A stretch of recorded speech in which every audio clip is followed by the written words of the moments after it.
रोज पूजा करते हो, प्रार्थनाएं करते हो, लेकिन लगता है सब व्यर्थ है।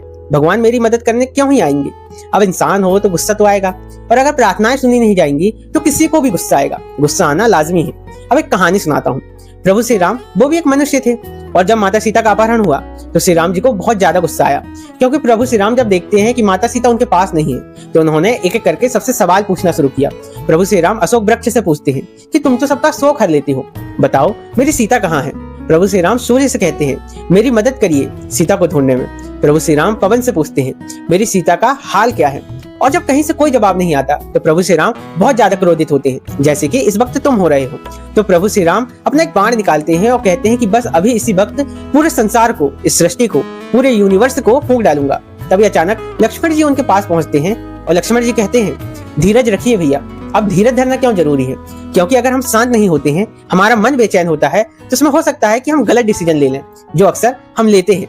तो प्रभु श्री राम धीरज धरते हैं, शांत होते हैं, और जब वे शांत होते हैं तो वे देखते हैं कि प्रभु श्री राम ने पशुओं से पूछा था कि मेरी सीता किधर गई। तब हिरण दक्षिण दिशा की ओर भागते हैं। प्रभु श्री राम उनके पीछे जाते हुए दक्षिण दिशा में जाते हैं। प्रभु श्री राम ने पंछियों से पूछा था कि सीता को कौन लेकर गया। तो वहां पर मृत अवस्था में पड़े जटायु जी मिलते हैं, जो उन्हें बताते हैं कि सीता जी को रावण लेकर गया है। श्री राम जी ने गंधर्वों और अप्सराओं से पूछा था। गंधर्व के रूप में कम्मन उन्हें बताते हैं कि ऋषिमुख पर्वत पर आपको सहायता मिलेगी। प्रभु श्री राम जब ऋषिमुख पर्वत पर पहुंचते हैं तो उन्हें वहां पर माता सबरी के रूप में अप्सरा उनका सालों से इंतजार कर रही होती है। वो बताती हैं कि महाराज सुग्रीव उन्हें कहां पर मिलेंगे।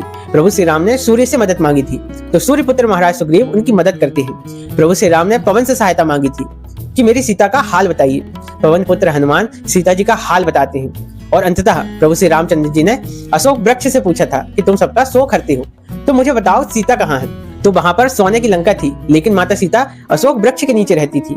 और हमारे साथ भी कुछ ऐसा ही होता है। हम तुरंत तो विचलित हो जाते हैं क्योंकि हम मनुष्य हैं। इसलिए शायद कहा जाता है never stop believing in hope because miracle happens every day. सालों साल तक कुछ नहीं होता, जब कुछ होना होता है तो उसके लिए एक क्षण ही काफी है। तो हर रोज प्रार्थनाएं कीजिए, क्योंकि प्रार्थनाएं कभी विफल नहीं जाती।